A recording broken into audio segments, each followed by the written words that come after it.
तिरुपति बालाजी में बाल दान की अनोखी परंपरा है। लेकिन क्या आप जानते हैं कि हर साल दान किए गए इन बालों का आखिर क्या किया जाता है? भारत रहस्यों और आस्थाओं की भूमि है। यहाँ ऐसे कई मंदिर हैं जिनकी अनोखी परंपराओं और चमत्कारों ने वैज्ञानिकों को भी हैरान कर दिया है। इन्हीं रहस्यमयी मंदिरों में से एक है आंध्र प्रदेश के चित्तूर जिले के तिरुमला पर्वत पर स्थित भगवान तिरुपति बालाजी का मंदिर। यह मंदिर न सिर्फ अपनी भव्य वास्तुकला और धार्मिक महत्व के लिए प्रसिद्ध है, बल्कि यहाँ की एक अनोखी परंपरा इसे और भी खास बनाती है। इस परंपरा के तहत भक्त अपने बाल भगवान को अर्पित करते हैं। बाल दान की यह प्रथा सदियों से चलती आ रही है। तिरुपति बालाजी मंदिर में श्रद्धालु अपने सिर के बाल भगवान वेंकटेश्वर को अर्पित करते हैं, पुरुष और महिलाएं दोनों। इनका धार्मिक महत्व यह है कि भक्त अपने अहंकार और सौंदर्य को त्याग कर पूर्ण समर्पण भाव से ईश्वर को स्वीकार करता है।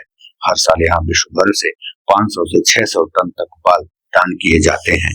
लेकिन क्या आपको पता है कि यहाँ दान किए गए बालों का आखिर क्या होता है? चलिए जानते हैं। असल में दान किए गए इन बालों की विशेष नीलामी होती है, जिसका आयोजन तिरुमाला तिरुपति देवस्थानम ट्रस्ट यानी TTD करता है।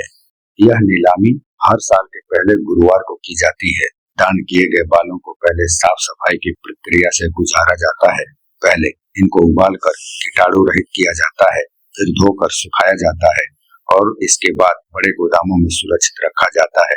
इसके बाद इन्हें गुणवत्ता और लंबाई के आधार पर अलग अलग श्रेणियों में बांटा जाता है।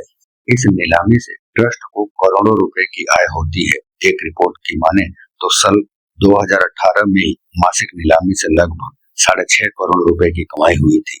आंकड़े बताते हैं कि अलग अलग श्रेणी के लगभग 1,87,000 किलोग्राम बाल उस साल बिके थे।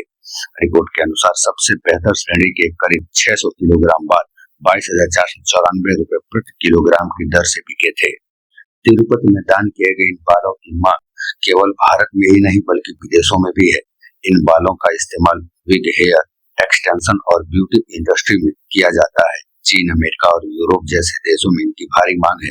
यही कारण है कि तिरुमाला मंदिर की यह परंपरा न केवल धार्मिक दृष्टि से बल्कि आर्थिक रूप से भी बेहद महत्वपूर्ण है।